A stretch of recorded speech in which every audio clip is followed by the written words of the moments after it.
Right now, if you're about to be heading this way, you'll be joining traffic that already has drivers halted for a 2-mile stretch here. So this is going to be around that Vine Street and Lost Nation area. And drivers who are already here right now are seeing speeds of just 9 miles per hour on their speedometer. Delays are at least an extra 10 minutes if you're about to be heading this way. But you could just take 90 and that is all clear for you too. So I would recommend if you have loved ones who could take either 90 or 2, tell them to take 90 instead so that they can avoid that stop and go traffic. Now I don't have a camera in that area, but I will keep my eye on it and let you know of the delays.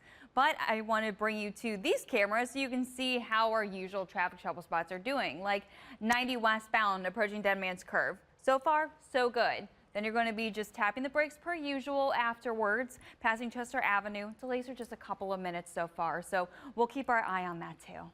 It's oranges, yellows. That's where drivers are slowing down to just around 10 to 20 to even 30 miles per hour, topping off. So if you're about to be heading west on 90, you may be dealing with just 5 extra minutes tacked onto your drive.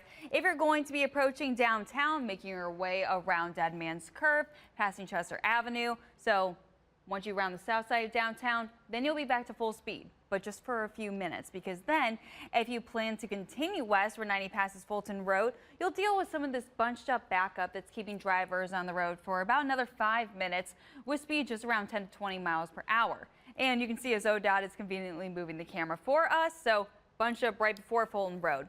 Clears out for a minute and then boom, you are heavy on the brakes again. And that's going to be the case after passing Fulton Road and between where 90 passes 84th Street. So I know this isn't the best angle, but you can see that we have some heavier volume for drivers there.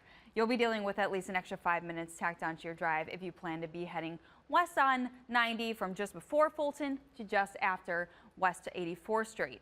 And if you're about to be heading south on 77, this is where we also have a few miles of drivers moving pretty slowly. But it's the usual rush hour traffic filling up the freeway around Pershing Avenue and then towards Harvard. Delays just around 5 minutes there as well.